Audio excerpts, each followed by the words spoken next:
Oh yeah. Now this happened. I think it was yesterday, but they were talking about the Christians dying in Nigeria, and I knew this for a while. I remember they even had a post on Twitter where I think I lost the video, but someone was asking for Trump to please see the video and help. That was like a month ago, so I guess he got the news from somebody because he knows about it now, and he even posted on he even posted on Truth Social about it. And I'm just gonna tell you right now, you know those like free Palestine people or like BLM people, they're not gonna be anywhere around because the thing is they don't care about the black people who are Nigerian and Christian dying because they're Christians first of all, and they don't care because it doesn't fit their agenda. But I'm betting they're gonna be nowhere to be seen. An urgent message from Yep. President Trump demanding Nigeria stop the brutal murders of thousands of Christians in the Mm-hmm. country or face possible action from the Pentagon. He Yep. posted in part, quote, the USA will immediately stop all aid and assistance to Nigeria and may very well go into that now disgraced country guns a-blazing to completely wipe out the Islamic terrorists. Yep. That's what I like to hear. But yeah, this genocide has been happening since 2009, during Obama's term. And but yeah, I'm glad this is finally getting the attention it deserves because yeah, thank God. Who are committing these horrible atrocities. Paul Adamu is a Nigerian Christian who was kidnapped by Boko Haram 2 years ago. He joins us now. It's so wonderful to have you on the show. Please tell us what happened to you.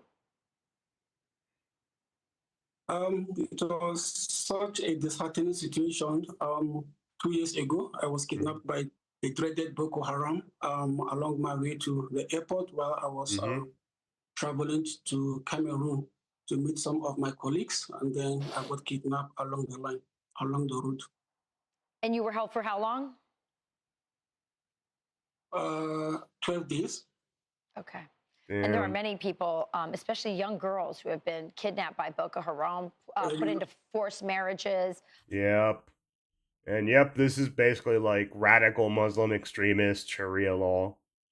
And the thing is like people don't like talking about this because they'll call it Islamophobia. When the thing is like, hey, these guys are literally the and complete antithesis of everything you want. The antithesis of feminism, the antithesis of like it has religion, which these people don't even like because they're all atheists. Like it pretty much has everything these people don't like. Women's rights don't exist. They have to be basically wearing everything covering all their skin. Forced child marriages, executions of people that don't believe in their religion, stuff like this. And the same people that, Islamophobia will also be like gays for Palestine example. That's a great one too. Chickens for KFC, gays for Palestine, same fucking shit. But the whole thing is these people are probably going to be dead silent once again because all that matters is sounding virtuous. They don't actually care about their own messaging.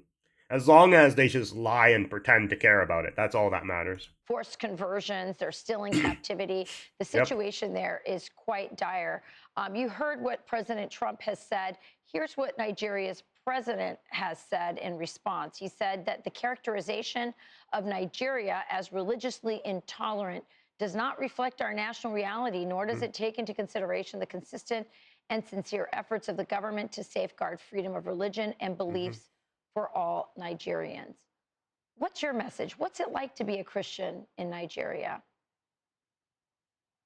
First, I want to thank and applaud the United States of American Yeah. President Donald Trump for designating Nigeria as a CPC because this is one of the things that we have always wanted.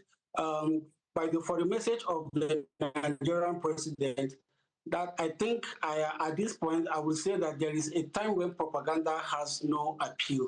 where propaganda has lost an appeal. And this is Yep. actually the time, because whatever is happening in Nigeria at this moment, I would say that Nigeria is the worst place to be as a Christian, like the Yep. worst place in the whole of the world to be as a Christian, because you wake up every day with news of killings, every day with news of massacring of Christians. It's Yep. totally a genocide that is happening here in Nigeria. There is nothing anybody will tell me, because I have been in here for as long as I know. I've been in these places where these attacks have taken place. I've seen women who are crying for the loss of their husbands. I've seen children Yep. who are crying for the loss of their parents. I've seen parents who are crying for the loss of their children. I've been to churches that have been burnt down.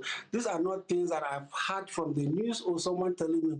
This is something that I witnessed somewhere. I've been myself. I've witnessed where terrorism Mm-hmm. is at the highest point, where people are killed and slaughtered like chickens every day. Mm-hmm. Paul, I don't have a lot of time left, but I just want to ask you one last question. How have you and other Christians kept the faith during this persecution? We are grateful for the organization I work with, Irish Global, who have taken it upon themselves to care for these persecuted Christians by providing relief materials, emergency kits, and then also providing them with discipleship, where they are being told that despite all that is happening to them, Christ still loves them. Mm-hmm. Paul Adamu, just so you know, the African church, the Nigerian church in particular, the Christians there have been an amazing example of faith through Mm-hmm. persecution and martyrdom. And we are praying for all of you very much. And we hope the president will do something that will make a difference for you. Yeah. And the whole thing is like, this has been happening for years, and obviously the people that claim to protect these types of marginalized groups don't care, because it doesn't fit with the messaging. It doesn't fit with Zoran Mondami. It doesn't fit with, like, this communist regime called the Democratic Party and what they want. It doesn't fit their narrative, so they would never talk about it.